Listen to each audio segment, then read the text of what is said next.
हाँ तो प्यारे बच्चों, गुड मॉर्निंग। आज हम जीजीटीयू विश्वविद्यालय के बीए प्रथम वर्ष अर्थशास्त्र के पेपर फर्स्ट माइक्रो इकोनॉमिक्स का एक महत्वपूर्ण टॉपिक का अध्ययन करेंगे। और वो महत्वपूर्ण टॉपिक है माइक्रो और मैक्रो इकोनॉमिक्स को परिभाषित करने की कोशिश करेंगे। और माइक्रो और मैक्रो जो अर्थशास्त्र है, यानी हिंदी में हम कह सकते हैं व्यष्टि और समष्टि अर्थशास्त्र है, उनमें मुख्य अंतर क्या है। इस व्याख्यान में हम दोनों के कॉन्सेप्ट, दोनों में डिफरेंसेस को समझने की कोशिश करेंगे। हम जानते हैं कि माइक्रो का मतलब होता है सूक्ष्म यानी छोटा। अर्थात माइक्रो इकोनॉमिक्स को हम परिभाषित कर सकते हैं कि माइक्रो इकोनॉमिक्स अर्थव्यवस्था के केवल एक भाग, क्योंकि माइक्रो मतलब सूक्ष्म होता है, का ही अध्ययन करता है, जबकि मैक्रो यानी समष्टि अर्थशास्त्र का तात्पर्य यह है कि संपूर्ण यानी व्यापक, यानी कि संपूर्ण अर्थव्यवस्था का अध्ययन किया जाता है। अर्थात सीधे रूप में हम कह सकते हैं कि माइक्रो इकोनॉमिक्स का तात्पर्य सूक्ष्म से है, यानी छोटा, यानी अर्थव्यवस्था के केवल एक भाग का अध्ययन इसके अंतर्गत किया जाता है, जबकि मैक्रो इकोनॉमिक्स एक व्यापक दृष्टिकोण है जिसमें संपूर्ण अर्थव्यवस्था का अध्ययन एक साथ किया जाता है। इस परिभाषा के बाद हम दोनों के बीच कुछ मूलभूत अंतरों को स्पष्ट करने की कोशिश करेंगे, जिससे कि आपको दोनों माइक्रो और मैक्रो इकोनॉमिक्स का एक व्यापक दृष्टिकोण को समझने का मौका मिलेगा। हम संक्षेप में देखते हैं कि दोनों में मूलभूत अंतर क्या है। जैसा कि हमने कहा कि माइक्रो का मतलब सूक्ष्म यानी व्यष्टि अर्थशास्त्र, मैक्रो का मतलब समष्टि यानी व्यापक अर्थशास्त्र। दोनों के अंतर को समझने के लिए हम ले सकते हैं पहला अंतर, जैसे कि व्यष्टि अर्थशास्त्र के किसी विशेष एक भाग का अध्ययन करता है, जबकि मैक्रो इकोनॉमिक्स संपूर्ण अर्थव्यवस्था का अध्ययन एक साथ करता है। अर्थात ये संपूर्ण अर्थव्यवस्था को एक व्यापक दृष्टिकोण से देखने का एक नज़रिया है। दूसरे अंतर के रूप में हम ले सकते हैं कि व्यष्टि अर्थशास्त्र व्यक्तिगत आर्थिक इकाइयों पर जोर देता है, और इसके विपरीत समष्टि यानी मैक्रो अर्थशास्त्र कुल आर्थिक इकाइयों का अध्ययन करता है, उन पर अपना ध्यान केंद्रित करता है।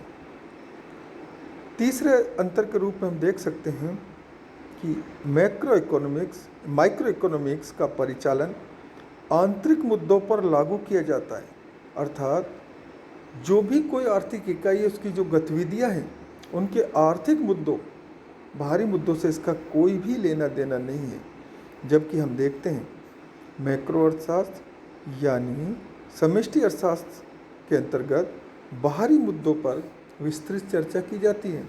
जैसे उदाहरण के लिए हम देख सकते हैं पर्यावरण या अन्य मुद्दे।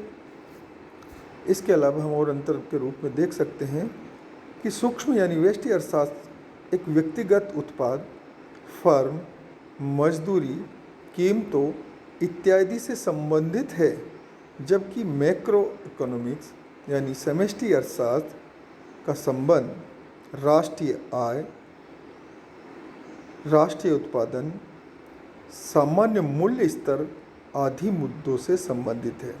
अर्थात जो व्यष्टि अर्थशास्त्र होता है, उसका संबंध किसी विशेष वस्तु की कीमत से संबंधित और उसकी मात्रा से संबंधित होता है, जबकि समष्टि अर्थशास्त्र का संबंध किसी वस्तु की कीमत से ना होकर संपूर्ण अर्थव्यवस्था की सामान्य कीमत स्तर से होता है। अन्य अंतर के रूप में हम देख सकते हैं कि माइक्रो इकोनॉमिक्स किसी विशेष वस्तु की कीमत और मात्रा को प्रभावित करने वाले मुद्दों पर आधारित है, उनको शामिल किया जाता है, जबकि मैक्रो इकोनॉमिक्स में बेरोजगारी, मौद्रिक नीति, राजकोषीय नीति, गरीबी, अंतर्राष्ट्रीय व्यापार जैसे व्यापक मुद्दों को शामिल किया जाता है। अन्य दोनों के बीच हम अंतर के रूप में देख सकते हैं कि सूक्ष्म यानी व्यष्टि अर्थशास्त्र पूरक और प्रतिस्थापन वस्तुओं की कीमतों के साथ साथ किसी विशेष वस्तु की कीमत और मात्रा का निर्धारण करता है, जबकि मैक्रो इकोनॉमिक्स यानी समष्टि अर्थशास्त्र सामान्य मूल्य स्तर जो कि संपूर्ण अर्थव्यवस्था के संदर्भ में परिभाषित किया जाता है उसका अध्ययन किया जाता है। अन्य अंतर के रूप में हम देख सकते हैं कि किसी भी अर्थव्यवस्था का विश्लेषण में माइक्रो इकोनॉमिक्स यानी व्यष्टि अर्थशास्त्र एक नीचे के दृष्टिकोण से संबंधित है, जबकि मैक्रो इकोनॉमिक्स का संबंध शीर्ष से नीचे दोनों दृष्टिकोण से संबंधित है। अर्थात इन अंतरों के आधार पर हम ये समझ पाएँ, उसको आत्मसात कर पाएँ कि माइक्रो यानी व्यष्टि अर्थशास्त्र का संबंध अर्थव्यवस्था के केवल एक आर्थिक इकाई का अध्ययन करना है, जबकि समष्टि अर्थशास्त्र के दृष्टिकोण से संपूर्ण अर्थव्यवस्था का संबंध का अध्ययन एक संपूर्ण अर्थव्यवस्था के रूप में किया जाता है। अर्थात ये दोनों यानी माइक्रो और मैक्रो इकोनॉमिक्स दोनों में एक मूलभूत हम अंतर के रूप में परिभाषित करते हैं। हम आगे इन दोनों के अंतर को पढ़ने के बाद ये देखना चाहेंगे कि माइक्रो इकोनॉमिक्स के अंतर्गत हम किन किन टॉपिक्स किन किन मुद्दों को शामिल करते हैं।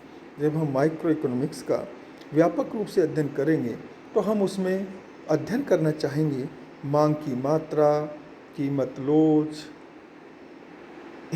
उत्पादन फलन, लागत फलन, बाजार के अंतर्गत सारे पूर्ण प्रतियोगिता, अल्पाधिकार, मोनोपोली और साधनों का कीमत निर्धारण और कल्याणकारी अर्थशास्त्र। ये मुख्य मुख्य टॉपिक हम देख सकते हैं जो हम माइक्रो इकोनॉमिक्स के अंतर्गत अध्ययन करेंगे। जबकि हम जब समष्टि अर्थशास्त्र की बात करेंगे तो उसके अंतर्गत हम गरीबी, बेरोजगारी, राष्ट्रीय आय के फलन, बेरोजगारी, लगान, जितने भी उत्पादन के साधन हैं उनको डिटेल से हम अध्ययन करेंगे। इसके अलावा मुद्रास्फीति, एक अर्थव्यवस्था का कीमत स्तर क्या होगा, सामान्य कीमत स्तर क्या होगा, अंतर्राष्ट्रीय व्यापार के मुद्दे क्या हैं, उन सबको हम व्यापक दृष्टिकोण से अध्ययन करेंगे। तो संक्षेप में हम आज समझें कि दोनों में मूलभूत अंतर क्या है माइक्रो और मैक्रो में।